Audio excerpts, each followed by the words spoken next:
hearing us talk about a place that is called medical school in English, Mm-hmm. Chikitsa Siksha Adhyayan Sansthan in Nepali, and Medicine Schule in German.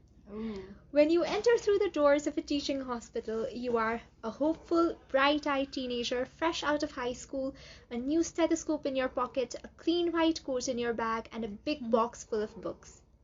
Or you step in as a patient adult, eager to make the journey worth your patience and years of hard work. Maybe you arrive with expectations from your family on your shoulders, perhaps accompanied by the pride of your well-wishers and the joy of beginning a new voyage. Or maybe you come alone, unsure and confused, but definitely a little bit hopeful. Whatever your feelings are as you step inside, you end up realizing pretty soon that you've entered a place that will be both your home and workplace for the coming 6 or 7 years of your life. You realize that you will be responsible for saving lives by the end of a decade. You realize that for better or for worse, you will be a doctor. Ladies and gentlemen, namaste. I am Reet Shrestha. And I am Deepika Lamisane. We are here with you to talk to you about medical school, and what else you can find here apart from sickness and health, disease and cure. In Nepal, medical school is 5.5 to 6 years long, depending on the university you choose. That means it is more than half a decade, and coupled with a year or more of delays, perhaps due to a pandemic or an administrative slowdown, you have a solid chunk of time you will spend as a learner of medicine and surgery. You have 19 subjects to study and plenty of systems to learn, forget, relearn, and revise. It is an amalgamation of a 9-to-5 job, a demanding wife, and a nagging grandmother-in-law. But it's an extremely fun ride because you get to see stuff you cannot unsee. You get to share your highs and lows with people who know exactly what you're going through, and you end up finding hilarity in the gravest of situations. But my point is, you will spend your entire day either in lecture halls and hospital wards. You will come back and spend your evenings revisiting what you have learned, and that leaves very little room for doing anything apart from studying. As William Osler once said, and I quote, "Medicine is a jealous mistress. She will be satisfied with no less." End quote. And rightfully so. Osler. Yes. And rightfully so. If you wish to be a doctor who is adept at caring for their patient, you need to work hard while understanding that the field is exhausting, rewarding, and draining all at the same time. Nothing less will be expected of you. You might want to be a specialist, a researcher, a public health leader, or perhaps work in hospital management. MBBS, your preliminary degree, will form the foundation of whatever it is that you choose to pursue in your future. And MBBS, which is just the foundation, is an uphill marathon. It is.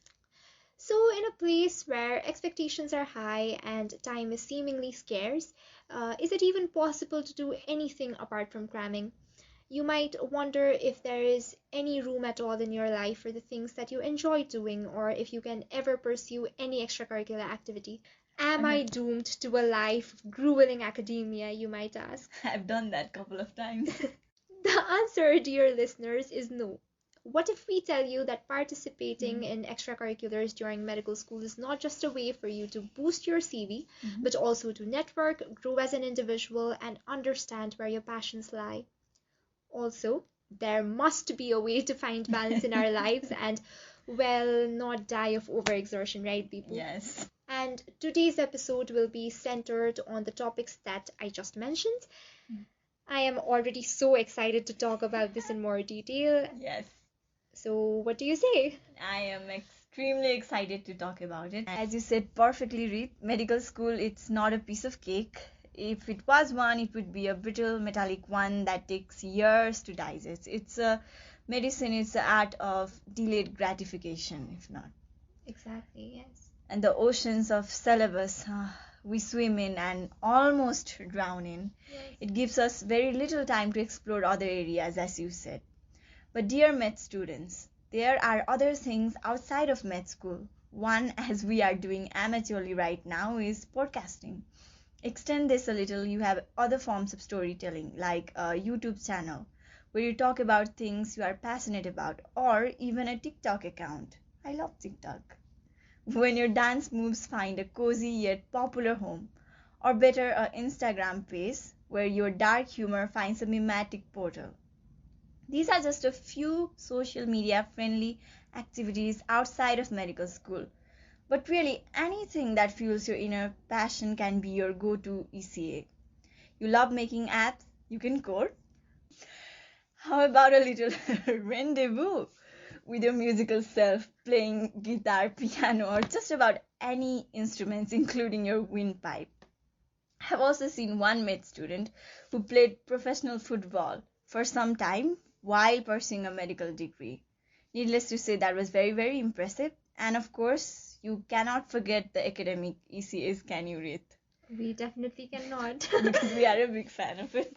Yes. You know, like starting or joining a club like poetry club or research learning groups. I personally am passionate about volunteering, so helping out with the community once in a while can be a way to think outside of med school, and I know that you two are passionate about volunteering. I absolutely am. That's something that we have in common. Yes. Out of the many things that we do, in fact. Yes. And so my verdict goes, any hobby of yours, any passion of yours, it can be turned into extracurricular activities.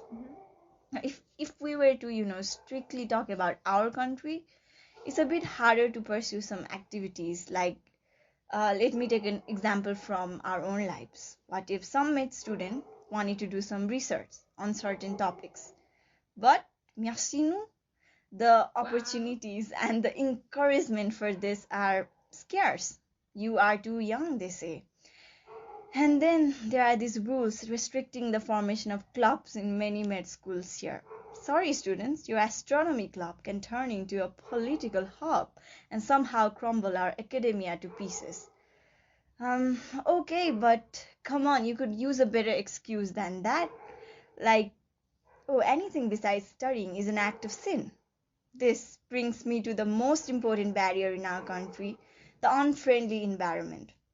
The notion that med school is for studying and, yes, scoring good marks. Of course, that is something almost universal throughout the world, but more so in our part of the world, where expectations to be academically spectacular pays a bitter price of sacrificing our own hobbies. And I know that time can change this, but enlightening people about the importance of extracurricular activities right now, right here, even in this podcast, can make them realize how necessary it is, even in med school. So, can you enlighten us on this? Can you tell us something about why ECA is so important? First of all, thank you so much, Deepu. You said it so well. You said it beautifully. And the pleasure is mine. And to add to what you just said, there are different medical student-centered organizations that would be more than happy to have you as a volunteer starting from your first year of school, in fact. Yes. Both of us are part of a few, and what I love about them is that they enable one to really contribute and grow as a professional and as an individual as well. And they are non-political, so there isn't an underlying agenda anywhere.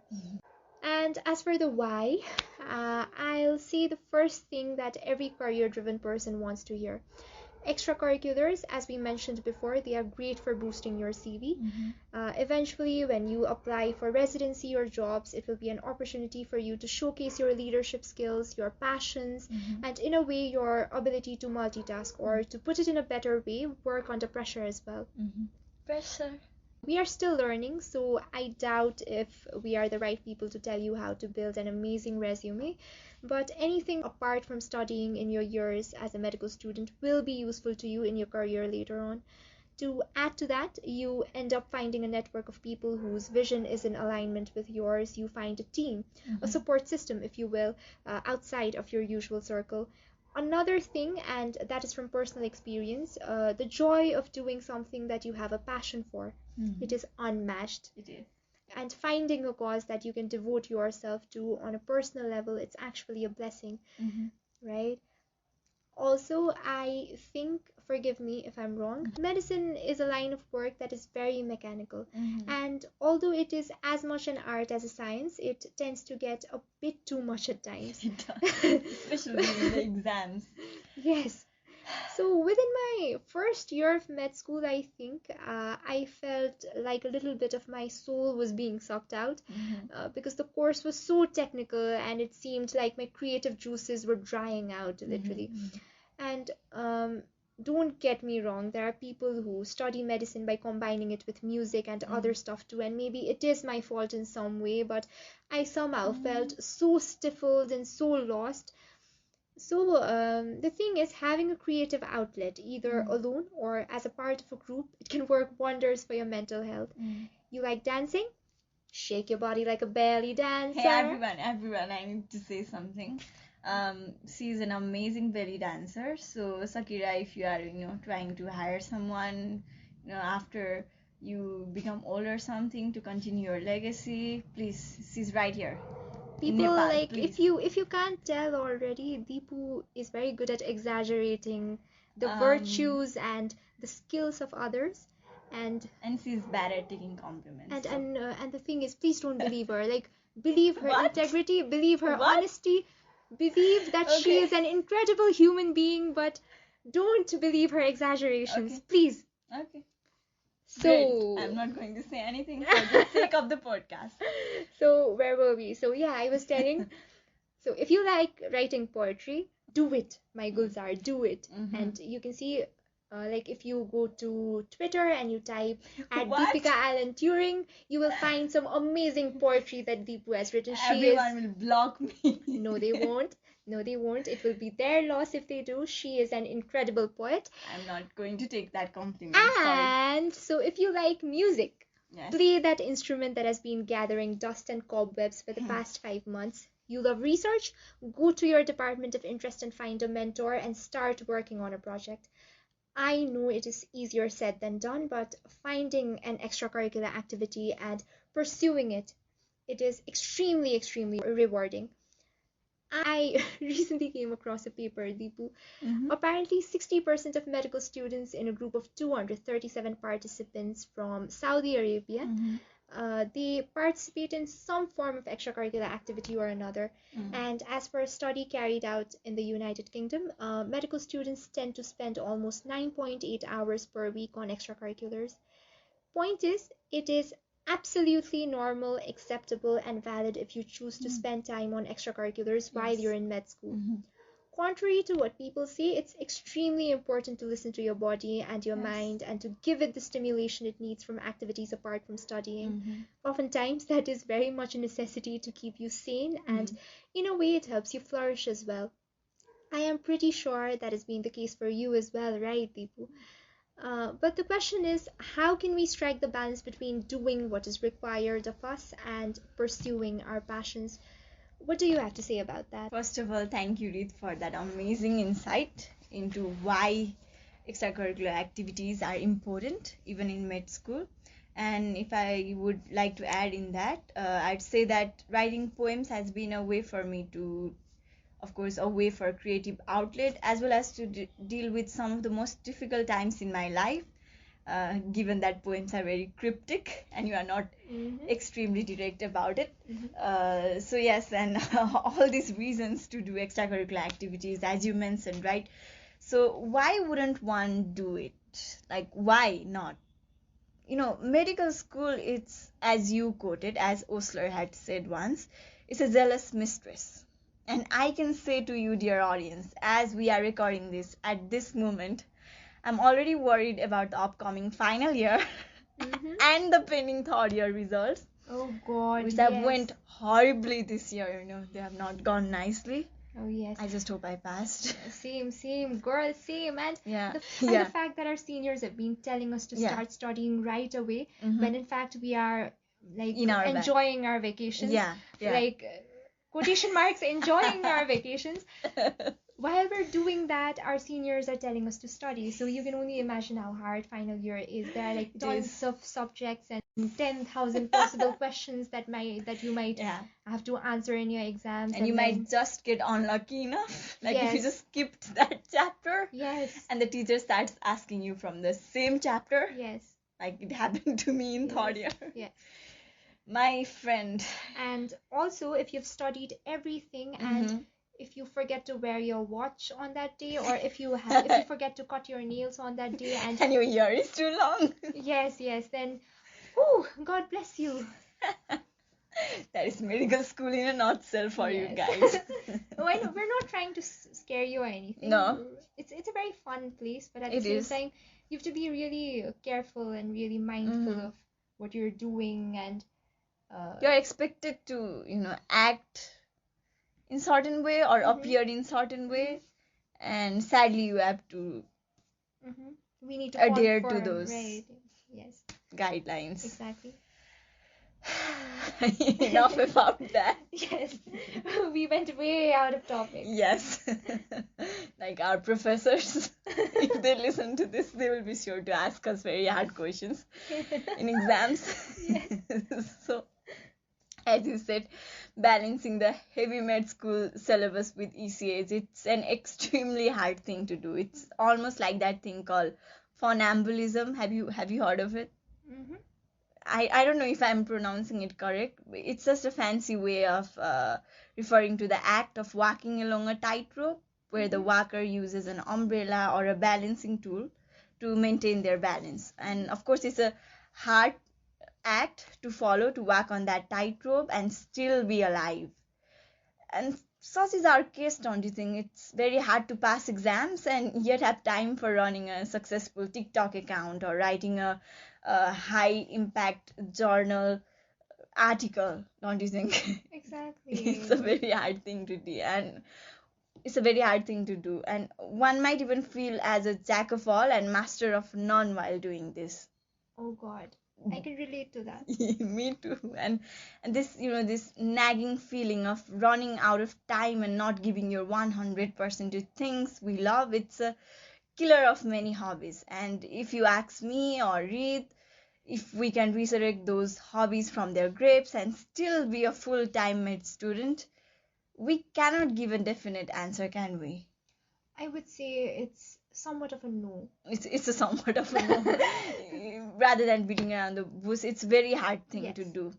And some partially successful tactics that we've learned along the way would be allocating a time for ECS and a time to study your syllabus.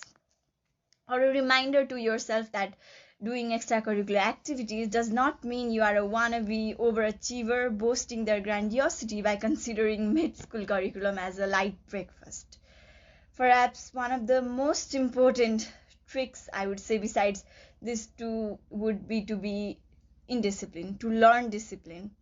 And it's a very hard pill to swallow, but this act of balance, of balancing med school with ECAs, it's a very scary thing to do, just like rope walking. And we still are learning. We still are learning that discipline. It takes a long time. It's a very steady process, I think. And if you are willing to do it, you have to be prepared mentally beforehand about pursuing your passion as well as reading in medical school. And you have to endure some failures along the way, a low grade or a catastrophic downfall. But on the way, you learn to be patient, you learn to be resilient, and overall, you learn to be a well-prepared human who is good at multitasking. And the lessons you learn at this, and we've learned it a little bit, is it will be there for life, don't you think? Yes, I fully agree with what you said. And you've said it in such a well-articulated manner. I've learned from the best, guys. Oh God, and the thing is, to add to that, I think it's very important that we are not too hard on ourselves. Exactly. Because yeah. Growth, healing, nothing is linear. Because it is not. What happens is you find yourself becoming really productive one day, and the next day you might not be feeling your best, and then you end up beating yourself up for it. We've done that to ourselves in the past. Yes. We end up, what we do is we motivate our friends, but we are often very, very critical of ourselves. Yeah. As a listener, I'm pretty sure you can relate to that. And I think working on that, working on yourself and telling that inner critic to just shut up for once, shut up, dude, and doing your own thing, like do what's best for you at the moment. And as preachy and as idealistic as that sounds, I think it's really important to be extremely gentle with yourself and to give time to yourself and grow as an individual. Because you are going to be a doctor in the future. You will be dealing with people, you will be dealing with people's lives, you'll be dealing with their health, you'll be making them feel better. But what's the point of it all if you are not feeling better yourself, right? Exactly. So, pursue your passions, and if you ever require any help, help is always available. In the right places. But you should help yourself. Yes. In the first, you should, as you said, tell that critic to shut up.